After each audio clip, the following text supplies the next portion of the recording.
My name is Tim Gibbs with Delaware Health Force. I'm joined by Nicole Sabine, who helps deal with the attendance and all the other issues that relate to the actual operation of Delaware MiniMed. And Nicole, as always, thank you so much for your assistance. So this has been an experiment to bring together almost all of the hospitals in Delaware to join us in doing a summer series. Those hospitals being Bay Health, BB Healthcare, Christiana Care, Nemours Children's Health, and Tidal Health. And I just want to take a moment to say thank you to all the institutions who have been involved in this. So the final reminder for the summer series, you all know this by now, there are no tests or grades. Stay to the end of the presentation. At the time that the presentation is over and we move to Q&A, you can leave at that point, and you'll still be counted as present. The sessions and the presentations are available at delawareminimed.org, and Nicole will put that into the chat along with the YouTube link. And you can contact Nicole at the address shown on the screen right now. That's nsabine@delamed.org. So today we are at laboratory services, and we've got a colleague from Christiana Care, Dr. Cynthia. Let me move this over where I can actually read it. Dr. Cynthia Flynn is trained as an anatomic and clinical pathology and completed the R.E. Scully Fellowship in Gynecological, Obstetrical, and Cytopathology at Massachusetts General Hospital. She has served as the section chief in Christiana Care Clinical Microbiology and the molecular laboratories for 27 years. Her interest in clinical laboratory science began at McGill University during the honors immunology program, a combined physiology, biochemistry, and microbiology major. During her residency at MGH, she worked during the early adaptation of molecular testing in clinical microbiology. Dr. Flynn practices general surgical pathology with an interest in gynecological pathology and medical microbiology. As the clinical leader of the microbiology and molecular laboratories at Christiana Care, she has worked with our various experienced staff to implement cost-effective, clinically relevant testing. She has served on various infection prevention and laboratory committees. Dr. Flynn provides support to educational and research efforts at Christiana Care and has been the course director for the E.G. Scott Annual Microbiology Symposium in Newark for the last 20 years. I will stop sharing now and turn it over to Dr. Flynn. Welcome. Thank you very much. Now I just have to share my screen again and we can get started. Glad to be able to be doing this with you today.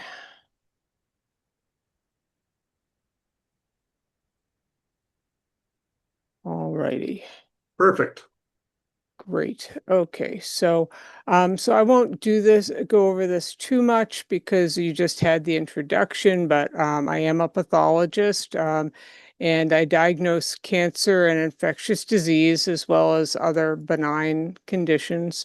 I work with the clinical doctors in the Christiana system and other outlying areas to help them diagnose their patients' illnesses. And I lead the microbiology and molecular labs where we run tests for COVID, bacteria, and other viruses, as well as some immunology and a few other types of tests. And I'm here to both, show you some cases, teach this lecture, but also to encourage any of you who are looking for various careers in medical fields to consider medical laboratory careers. Because as I'll go through this, I'll show you that there are many very interesting careers that you can have in the clinical labs. Again, you've kind of gone through my bio already. I went to Albany Medical College in Albany, New York for medical school, and my fellowships and residencies were at Massachusetts General Hospital. Been here at Christiana Care since I left Mass General. Basically my work, you're seeing it in the background, my microscope, my computer that I'm talking to now, as well as calling clinicians on the phone to discuss difficult cases. And, as far as laboratory professionals go, the backbone of the labs are the medical laboratory scientists, and I'll discuss what they do as well as what I do. They get a bachelor's degree in medical laboratory science, and there's actually a program at UD where there's a path to medical school with also getting an MLS degree. So we have that backup and that base knowledge of knowing what's going on in the laboratory to help you during your medical career. Or if you decide that medical school is not quite for you, you have a career to fall back on instead of a bachelor's degree in pre-med or biology that might not get you as far. Yeah. So something to look into if you're looking for that type of fallback, as well as just really good information to have for your future career. The MLSs, they troubleshoot the tests as well as performing the tests. Have to have really good problem solving skills, have a lot of attention to detail, and be good communicators. Um, and this is one of the pictures didn't show up. Sorry about that. But this is one of this is the UD class learning from one of our instructors, Aman, about microbiology in the lab. Oh, here it is. And these are the hematology techs doing blood counts in the and resulting some tests in the hematology lab. And many of these pictures are from the early COVID pandemic, so you'll see a lot of cloth masks. So apologize for that. They're not in the lab anymore. Occasionally, we will put on our medical masks if there's an outbreak or if somebody's sick, always. Yeah. But the techs over here, the medical technology students here are learning how to read gram stains and perform gram stains. And why laboratory professionals are so important is because 70% of the diagnoses that doctors make in the hospital, as well as treatment and monitoring patients, all depend on accuracy on lab results. So what we do in the laboratory is very important for patient care, for the physicians to diagnose the patients, as well as plan the treatment and monitor the treatment that patients are given. And of the objective data that's in a patient's chart, 94% of it comes from laboratory tests. Otherwise, the histories and physicals and progress notes, et cetera, that other physicians are writing, a lot of that is more subjective without the laboratory data. And now that, why going into medical laboratory sciences is such a great career is because many of us, such as myself, are getting very close to retirement. And whereas, right now we only have about 5,000 students graduating each year from medical laboratory science, we need like double that, more than double that every year. So you'll definitely be very in demand if you consider an MLS degree. So even with automation and things that are coming up like AI, there's still going to be a very big demand for medical laboratory professionals. And if anything, AI will probably even make that demand greater because we're going to use that data that's coming out of medical laboratory tests, with artificial intelligence, and they're going to want even more lab data. So I've updated this recently, but it's still pretty much a range. I've gotten this from various wage surveys and as well as other information in the that's out there on the internet. But So the average salaries and starting can be a little, could be a little bit lower, or you could move up a lot higher. But phlebotomists make about $42,000. Laboratory technicians that I'll talk about, who are assistants to the laboratory scientists, can average about 60,000. Medical laboratory scientists can be about 74,000. Pathology assistants who help the pathologist with the gross evaluation of specimens um, can average about 90,000. It can get quite a bit higher than that. And the same thing with pathologists, about 300,000 is the average. That'll vary a lot because forensic pathologists actually make quite a bit less, whereas if a pathologist in private practice can make double this amount. So there's a very wide range of pay scales for pathologists, depending upon how many hours they work and whether they own their practice or whether they're employed, etc. And now I'll go into like a lot of things about our various departments in the lab, who works there, and how much education they need. And to start with, our receiving staff is very important. Many of them are high school graduates. Some of them have had bachelor's degrees or some college experience, but not all.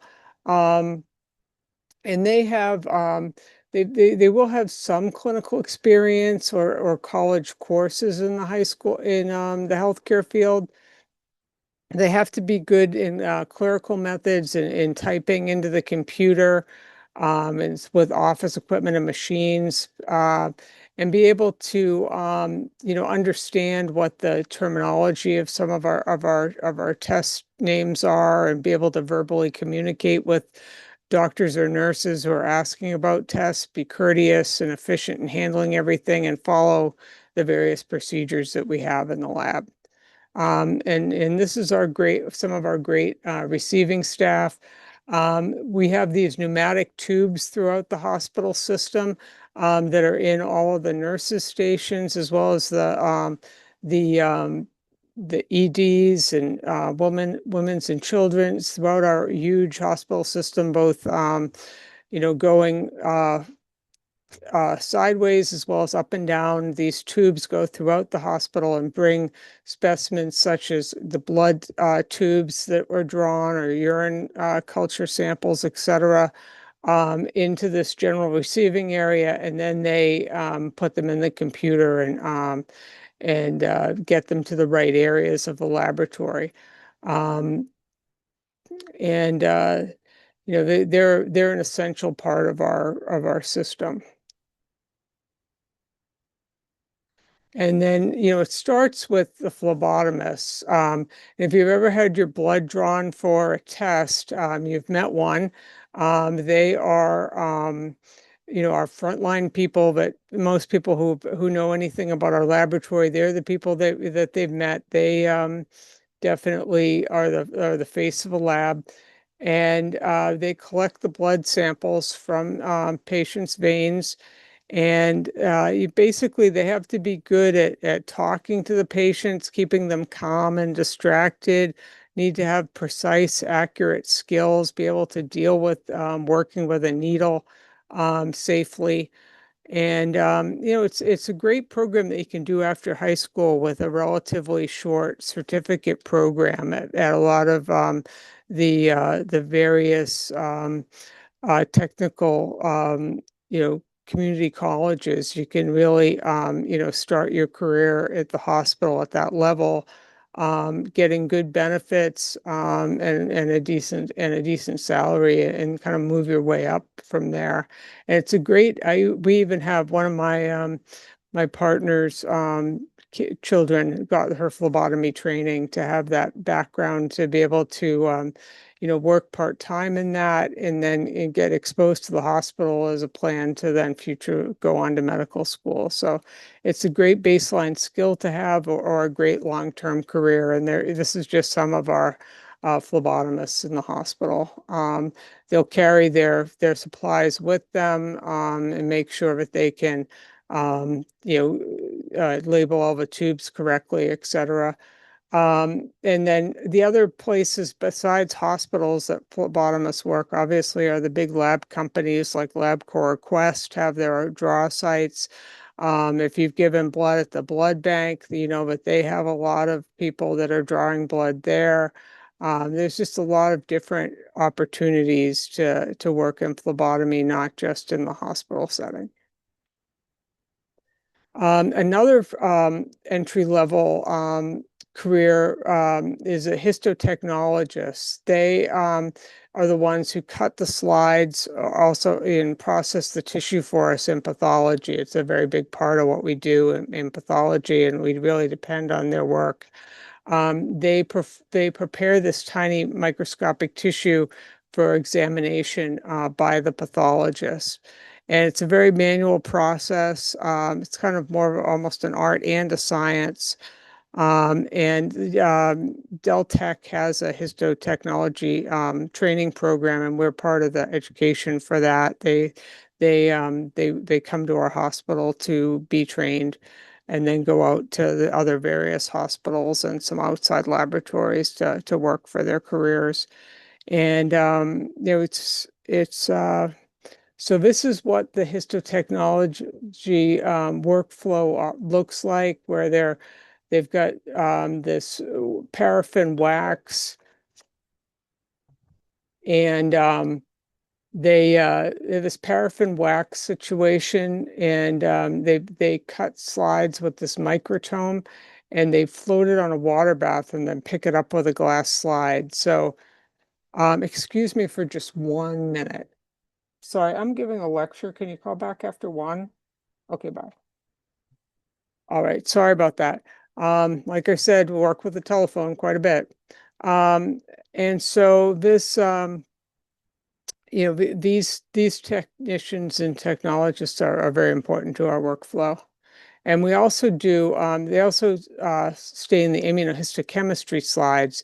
If you've heard about breast cancer in other lectures, it's very important that we do the estrogen and progesterone receptor, as well as the this is a HER2 slide that's 3+ overexpressed. So this is by providing this information to a breast cancer patient, it makes them eligible to get a certain drug called Herceptin that works very well with these types of breast cancer that previously were very high grade and hard to treat. But we're not only now in pathology providing diagnoses, but some of the slides that we evaluate also provide information about which drugs they can therapeutically use.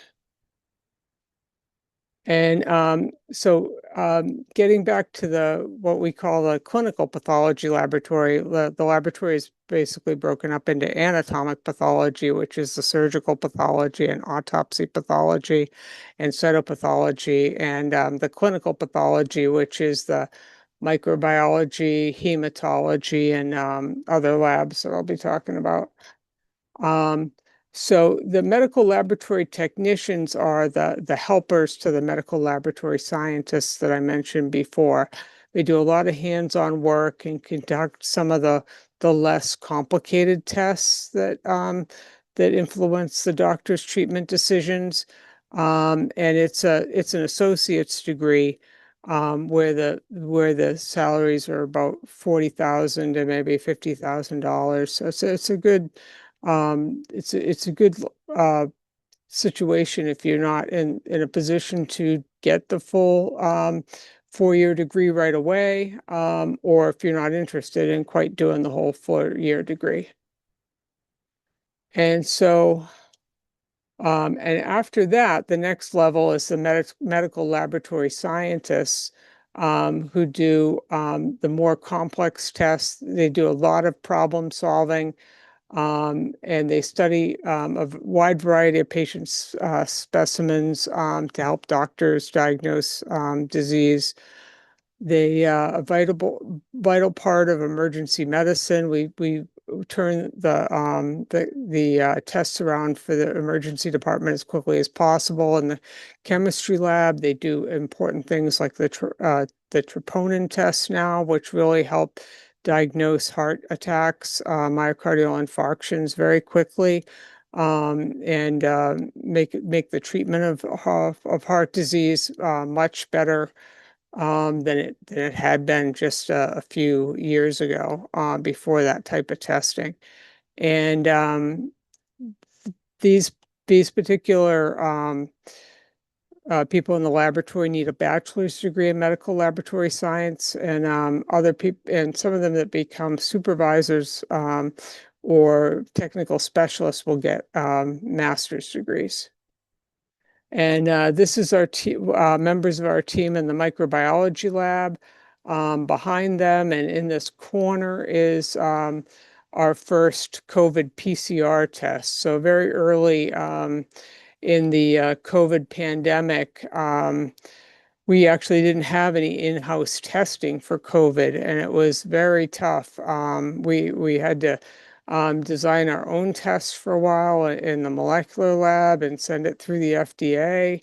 All the large hospital systems were doing that in order to get enough testing, and then we had to beg all the different companies to provide enough of the tests so that we could run them here on our patients. And the group was very proud of how quickly they were able to validate this test and put it into use. But early on, we only had like 10 of these test cartridges to do every day. We had to choose which patients in the hospital were the sickest to provide this. And now we do hundreds of these a day, and it also has flu and influenza, and influenza A and B, as well as respiratory syncytial virus, are also in there to be able to tell between a whole bunch of different respiratory viruses and provide appropriate therapy for the patients as soon as they get admitted to the hospital.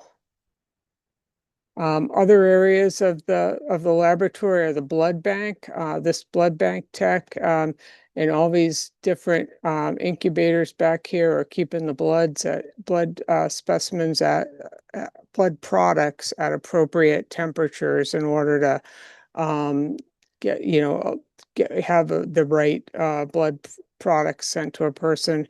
They'll do the type and screens and types and crosses, and also work up other more, I'm sure many of you have already heard of like ABO and the RH blood groups, but there are many, many unusual blood groups that can create blood transfusion issues. Some of the more common ones are called KEL. But there's so many. They're being discovered. More of them are being discovered every day. But it's very important the work that they do to make sure that the blood products that we give to patients are safe for those particular patients.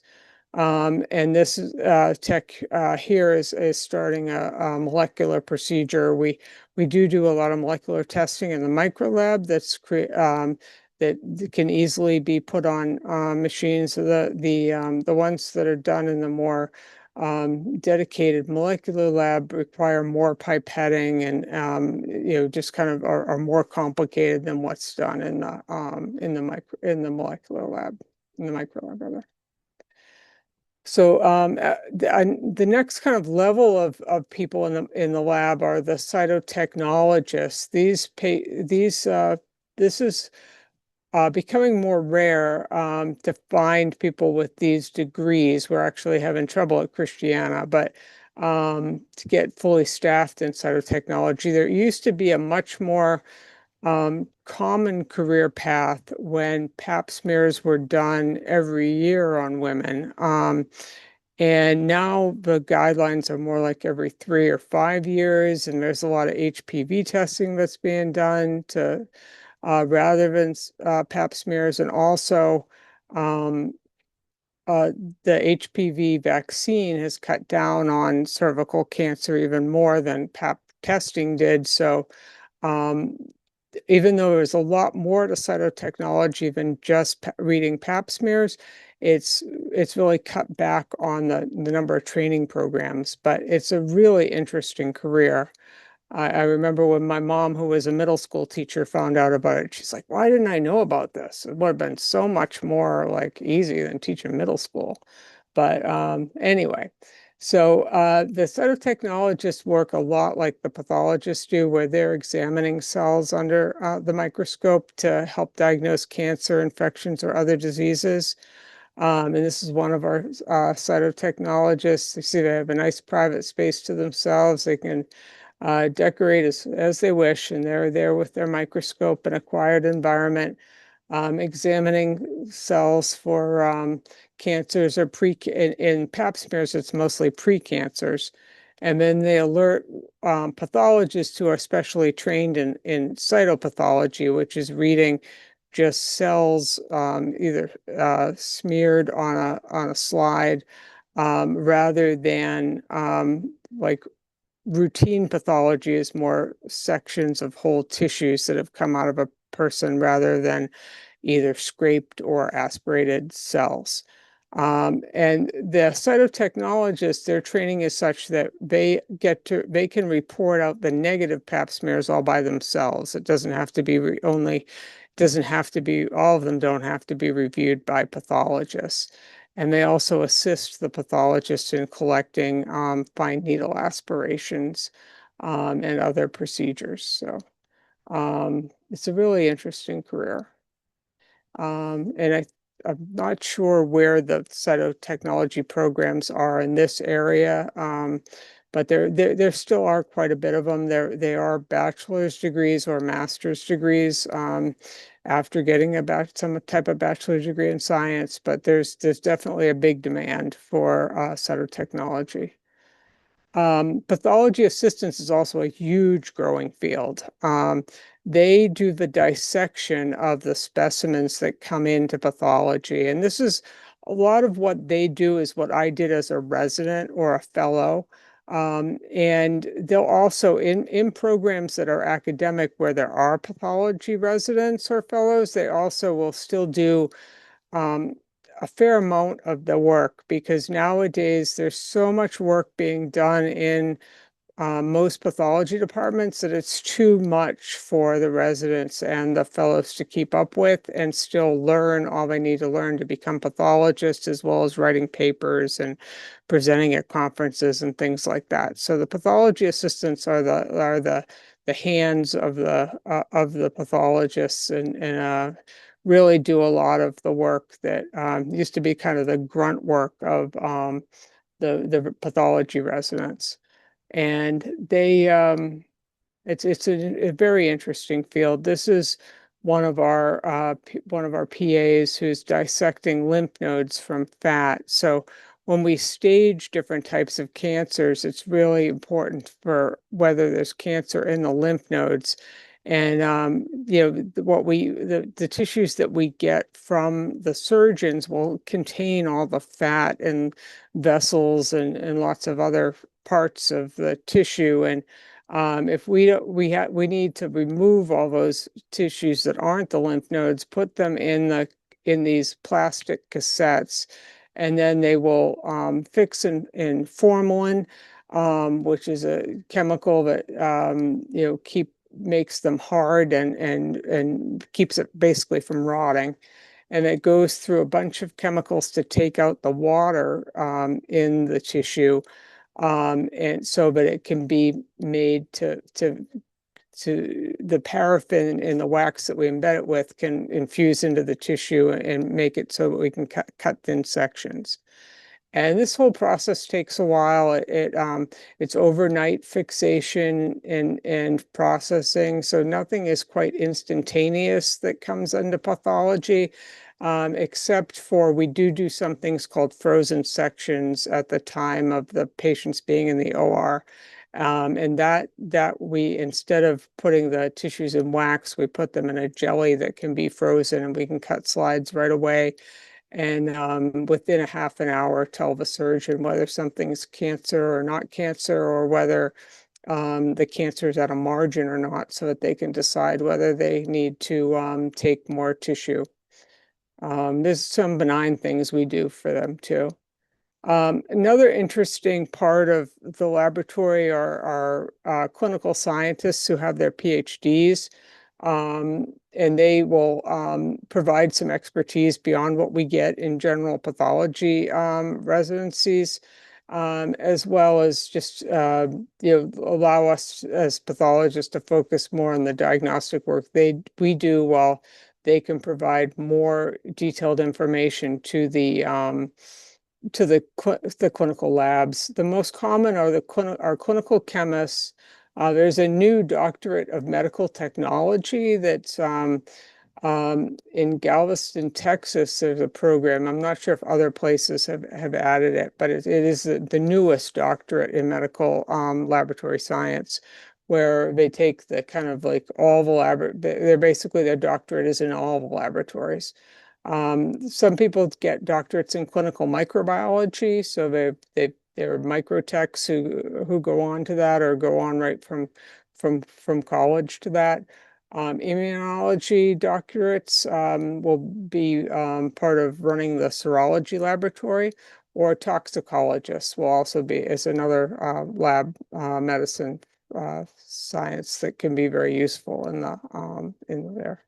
And Dr. Santosh Patel actually has his doctorate in medical laboratory science. He went to that new program in Galveston, Texas. And this is another one of our pathologist, Phoebe Holmes, who is the medical director of our chemistry lab. So they were discussing bringing on a new test. I think it was interleukin-6 at the time, what we needed for helping with the COVID pandemic, and they were discussing that when I got their picture. And so to end with you know what a pathologist does, we're the doctor's doctor. We is often what we're called. We lead our laboratory teams in diagnosing disease. We help you know decide which tests are going to be run in the laboratory, make sure that they're being run correctly, go through the quality assurance and quality control. We provide just the general leadership to the lab as far as giving education to the medical laboratory scientists that are already here.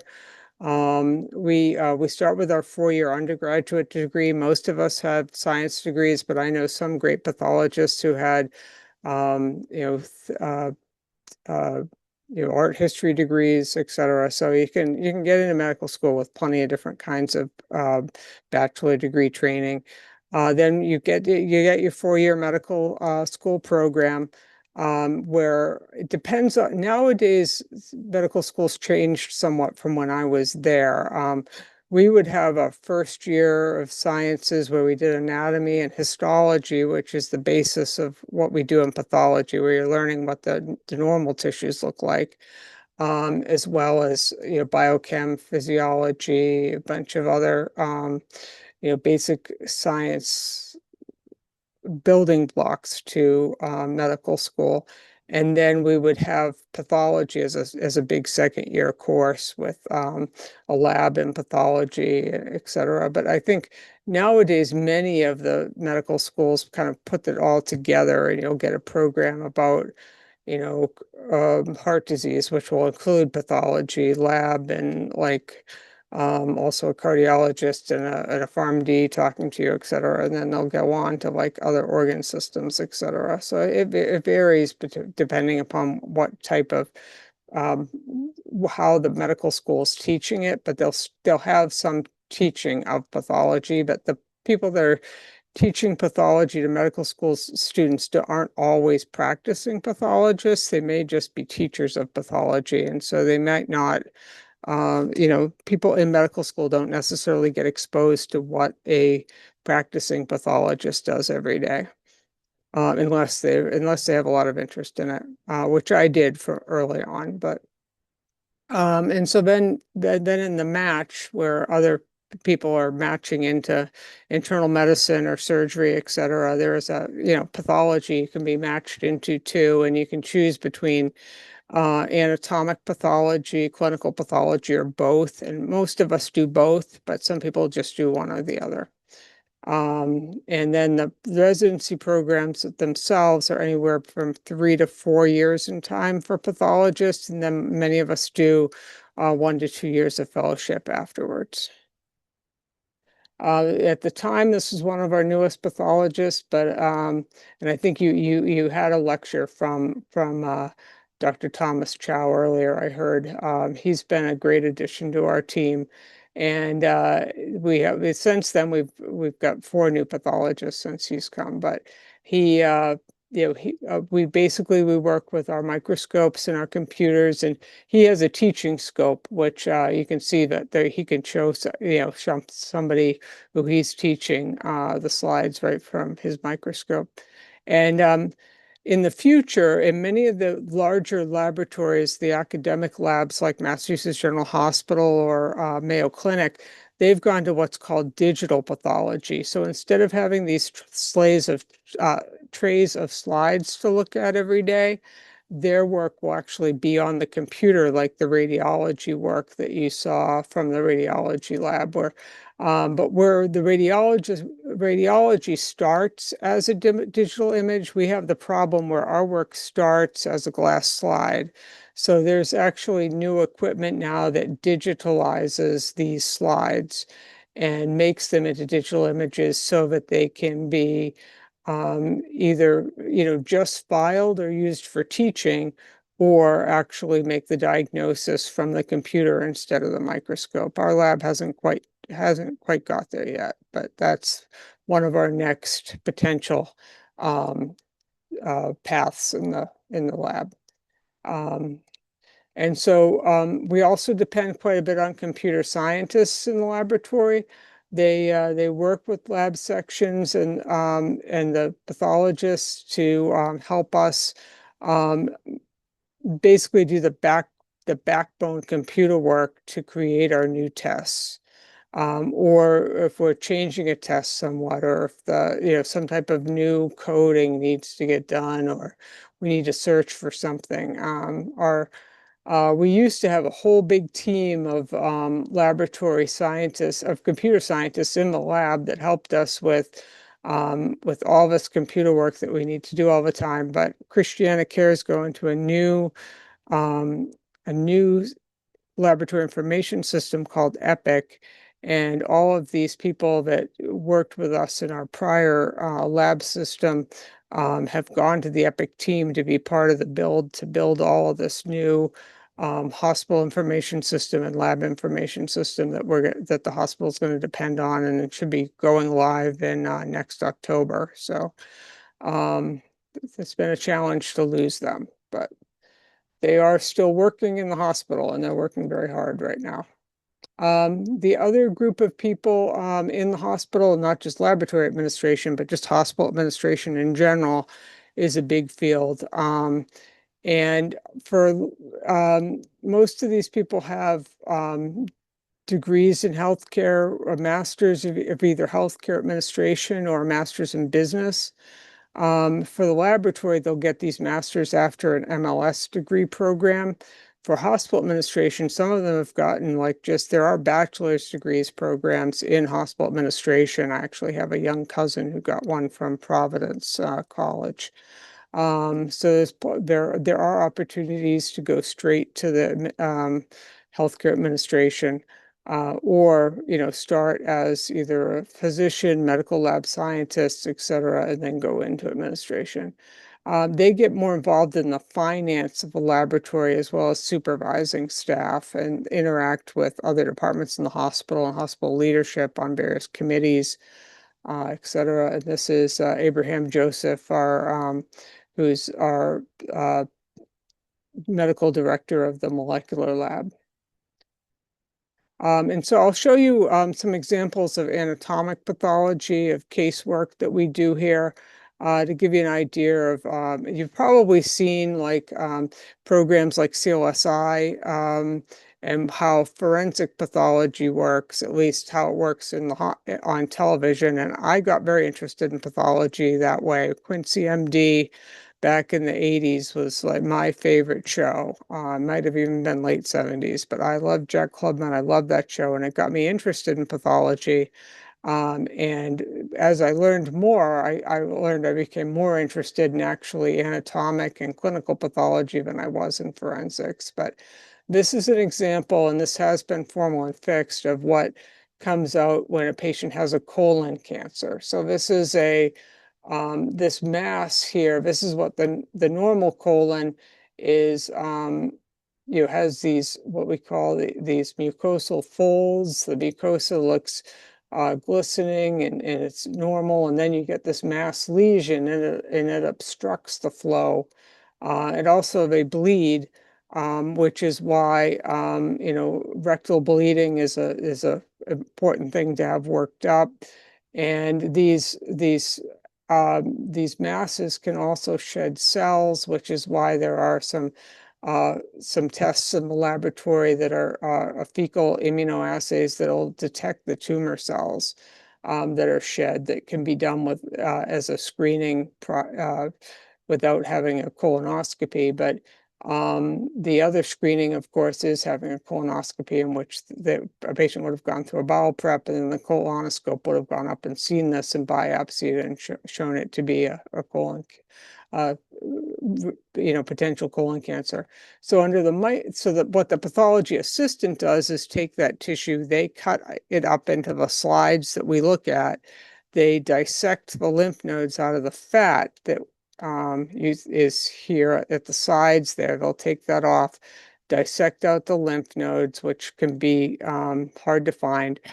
But they need to find at least 12 from every one of those colon resection samples for the surgeons to have done a good job and for us to have done a good job. And so this particular colon cancer is very aggressive. It's invading an artery here. It's invading a vein over at about 3 o'clock, and this is a nerve, and so it's also showing perineural space invasion. And this colon cancer also showed lymph node invasion. And based on how deep the tumor goes, as well as how many lymph nodes are positive, we stage the tumor that way. This is also important things that we do, is show how close tumors are to margins, or if they're right at margin. In this case, the colon cancer is very close to what's called the mesenteric margin, which is where basically the fat that's attached to the tumor that the lymphatic and large arteries go into and attach to, like the arteries that go to the aorta. This is not a good prognosis to have this much in there. And then the other thing is, this is an example of what a colon metastasis looks like when it goes to the liver. So this is liver tissue, and this is the margin here. And this liver tissue has a mass lesion that's, colon cancer under the microscope. And if there's only one metastasis in a colon cancer case, they will do these wedge resections, or even as much as a incomplete lobe, to take out the liver to help control the metastatic tumor. It can be a good way to help the patient get quite a few more years of life. But it's once colon cancer has spread to lymph nodes and other organs, it's very difficult to treat. And this is an example of things that we do in the microbiology laboratory. This is a blood culture bottle here. And in blood culture bottles, they need to be collected in sets of 2. And then they get loaded onto automated instruments, which will basically the phlebotomist has drawn blood, put it 10 milliliters of blood into both of these blood culture bottles. One is aerobic, which means it has oxygen in it to support the growth of an organism that requires oxygen, and the other is anaerobic, which means it has much less oxygen, and that'll support the growth of organisms that don't grow well in oxygen. And the anaerobic bottles don't only grow it organisms that are required to have less oxygen. They can also grow other organisms, like Streptococcus pneumonia grows better in an anaerobic bottle. And so anyway, these gets collected, they get loaded onto these instruments, and based on how much the the organisms in there grow and how much CO2 they produce, it will actually signal to these to the blood culture instrument the growth of the organism. The techs will then pull the bottles off. They will make a gram stain. They will read this gram stain. These are gram-positive cocci in chains and clusters, and they'll report that back to the floor within 60 minutes of the blood culture turning positive. And that's how the blood culture workup worked for quite a long time. Nowadays, there are molecular tests that we can then take this blood culture bottle and also set up a molecular test, and then we can tell the floor that this is Staph aureus. We can also tell the floor whether it's resistant to methicillin, and that'll tell them what or not, and so that they can really tailor therapy for a patient with sepsis much sooner than we used to. And we have that different tests versus whether it's a gram positive, gram negative, or a yeast in the blood culture. They'll also get subcultured to plates and then incubated, and the incubated plates look like this. The techs then do other tests, including susceptibility tests. Identification used to be all kinds of biochemicals that took like 18 hours or longer to do. And now we do something that's called a mass spec time of flight, where it's basically based on the size of the proteins and the amount of different kinds of proteins in the organisms.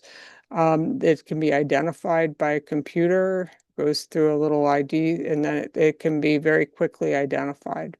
So blood culture workups changed a lot over the years.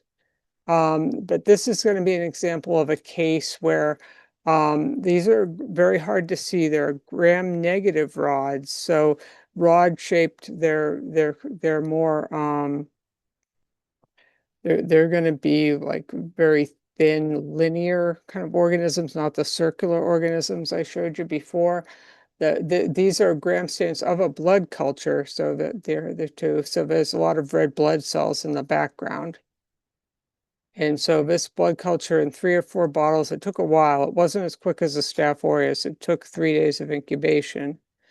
And then these are what the culture plates look like, where we have the aerobic bottles and one anaerobic bottle grew.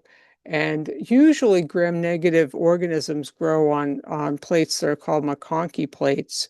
And this organism didn't grow on that. It only grew on blood and chocolate agar plates, which are usually used for organisms that require more nutrients. And so this is an organism called Cardiobacterium hominis, and it's highly susceptible to many different kinds of antibiotics, but it's an unusual organism. And it's a gram-negative. Pleomorphic means it has lots of different kinds of shapes. Fastidious means it's difficult to grow. And rod-shaped is part of this is the shape of the bacterium. And it's part of the flora of our mouths. And it's a rare cause of infectious endocarditis, so an infection of the heart, especially the heart valve. But it's a rare cause. It only accounts for about 1%. The Staph aureus that I showed you being worked up in the prior blood culture would be more common, as well as different kinds of strep. And so this is associated with delayed diagnosis. It can be problematic. The patient's going to have mild nonspecific symptoms for a long time, and it can be difficult to grow in blood culture and take longer than most of the other organisms. And the problem it can have for the patients is that it forms these vegetations, these on the edges of the valves that can flick off and lodge into different blood vessels. What's called embolic complications. And Okay, so I did all that. Let's go on. All right, so so this is to show you what came out of the patients after we made that diagnosis. They treated the patient for a while with antibiotics, but the patient was still having some embolic complications. So they ended up taking out, this was a prostatic valve. So this is from, they actually take pig heart valves and make them into these prostatic valves with a mesh and wire circle around here that the heart valves from the pig are sewn into to be the right size to go into a patient. So this prostatic valve had to be removed and replaced by another prostatic valve. And then the cultures of those follow-up blood culture, the important thing with once a patient has a positive blood culture, they follow up again with more blood cultures until they're negative. And in this case, the patient was having negative blood cultures, but she was still having these embolic issues. And then microscopically, you can see this is what the vegetations look like, where this is what's called fibrin under the microscope, this pink stuff here. And then atop, this is a bunch of neutrophils, acute inflammation. Um, and the cultures of this tissue were negative for organisms. This is another type of endocarditis from a tricuspid valve. And you can see again all this acute inflammation. This is the fibrin and some organisms here. And so this tricuspid valve actually had yeast, Candida albicans yeast. And so this patient had had prior blood cultures with bacteria before, methicillin susceptible and methicillin resistant Staph aureus. And also and they thought they were going to be getting a a bacterial endocarditis, but this patient was also an intravenous drug user, so had been injecting themselves with many different kinds of organisms, and this fungus ended up being what was on the valve. So hopefully I've made you interested in laboratory science, and if you are, please visit what's called the American Society of Clinical Pathology website. They have a lot of information at this part of the website called whatsmynext.org about how to get into laboratory careers. Speak with your school counselor. You can contact local hospitals as far as job shadowing opportunities. We're always having students shadow us in the lab here at Christiana. You have to go through quite a bit of paperwork as far as all the HIPAA compliance issues, since you'll be seeing some information about various patients, and also about being safe in the laboratory as far as bloodborne pathogens are concerned. But overall, we're always happy to have people see what we're doing. As I said, Dell Tech has both phlebotomy, histotechnology, and laboratory technician programs. University of Delaware and Drexel have medical technology programs. And of course, if you want to go further afield, they're all around the country as well. I know people that graduated from Emmanuel College in Boston with medical technology program degrees. And like I said before, the UD program with the pre-med track with an MLS degree is a great program to consider. And then this other website, NACLS.org, has information about various schools and programs around the country. And I'm happy to, if you have questions about pathology or other laboratory science fields, my email has always been way too easy. So you can just do cflynn@christianacare.org, and I'm happy to answer your questions. And I'm happy to answer your questions now as well. Thank you very much. And Fascinating. sorry, I have to turn my My audio was turning off and now it's back on. As I was saying, thank you very much. Yeah. That was fascinating. No questions in the chat right now. However, that's not a bad thing. So we're at 12:57. Yeah, and if anyone wants to, I don't know how you run it, but if you have a way to take people off mute and ask directly, they're welcome to. I'm not sure how you usually run them. Okay, I see something in the Q&A. Yep, we do have a question. So the question was, I think you touched a little bit about this, but how did you become interested in this job and what is your favorite part of it? Okay, so yeah, I early on said my first interest was my interest in Quincy MD. I also my family, I was telling other people, my family are more were very much interested in more liberal arts. My mom was an English teacher, my dad was a history teacher, but my mom had always wanted to be a math teacher growing up, and she was very angry that her parochial school didn't have good math and science. So it was, and that was not an option for her with the level of school she went to. So my brother and I were pretty much told we would do math and science, period, and then decide what we do with it later. So my brother became a computer scientist and I became a pathologist. And basically it was my dentist had been my mentor throughout, as far as local mentor, who I would talk to about, what classes I was taking and what path to go, etc. And my interest in pathology continued to grow all the way through. I took my first pathology class while I was in college. Um, I had thought, if I didn't get into medical, and I actually applied for one option is doing an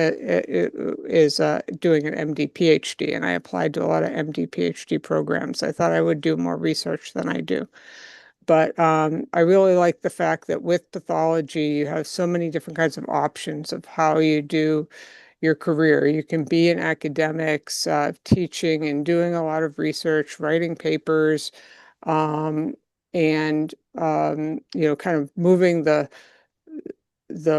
field forward, or you can do what I did mostly, which is do more of the diagnostic work, focused more on that, and do clinical lab work as well. For me, it's a big balance for how many different types of things I do every day.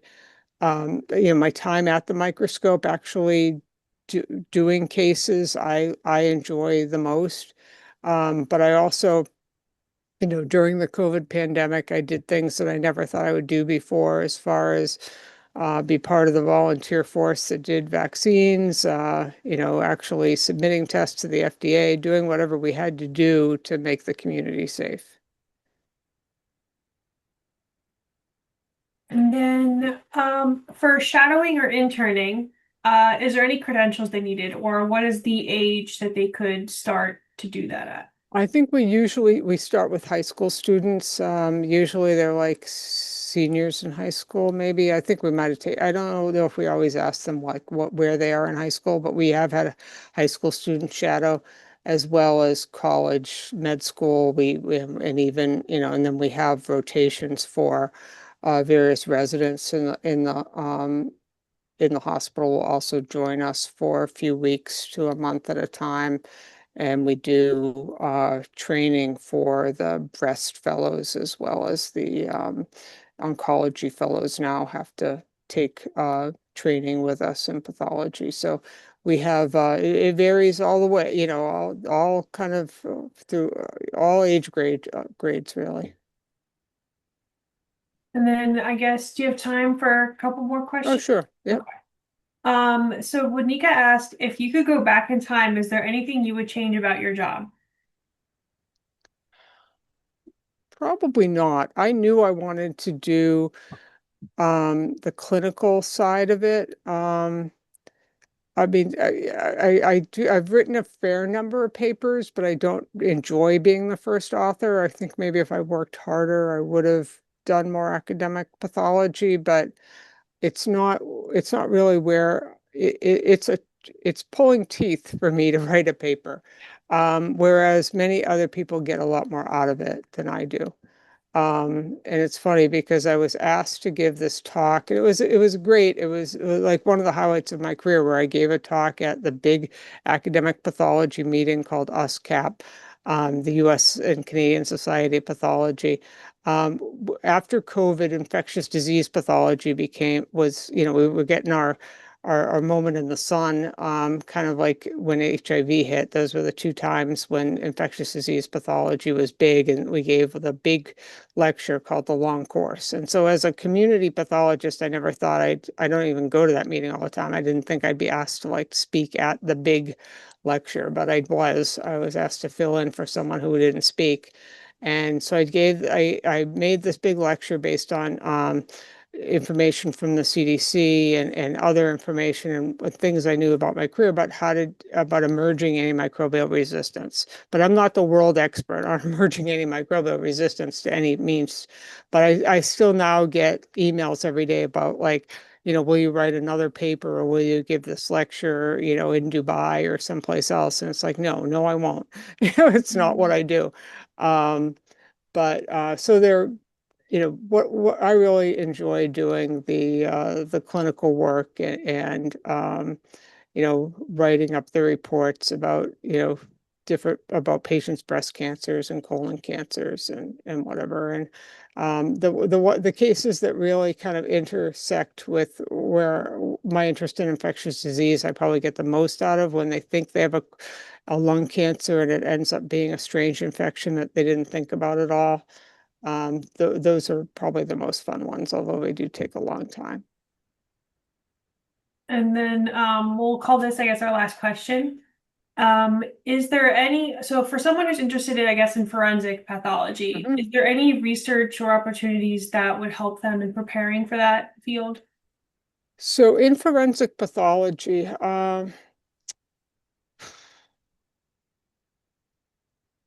I know, I mean, basically, you need to do the same type of science. I mean, if you want to become a true forensic pathologist, you need to do the same medical school residency that I did, and then your fellowship is in forensic pathology. So you need to do all the same things that everybody else needs to do to get into medical school, is basically what you need to do. Um, and there's a huge demand for forensic pathologists. It's not, the thing is like, once throughout that entire process, the idea of becoming a forensic pathologist will be attempted to be beaten out of you because the work is thankless as far as how much what the pay range is compared to like a pathologist who's actually doing the clinical work that gets billed to the insurance versus just being paid by the government, and the government's always going to want to cut your salary. You're going to be in court um, as much as you're going to be in the autopsy suite or more. And the lawyers are going to be nasty, and it's going to be like, that's whatever. And then the the med techs who go into the other field, and so it's a hard slog to get yourself to the forensic. You have to really that that's definitely what you want to do, and then if that's what you want to do, you will get a good forensic fellowship because there aren't that many people competing for them. So if you keep deciding that that's what you want to do, you'll get there, and it'll be a great career for you. The thing is, many of us who are in pathology are very visual, and we're visual learners, and and we have very strong visual memories. And to carry the visual memories of those scenes and those autopsies as what you do all the time, I think turns a lot of people off. But if you can do it, God bless. And then for the med techs who do, and then the pathology assistants can also join the medical that area, as well as some med techs do it as well in toxicology and chemistry, etc.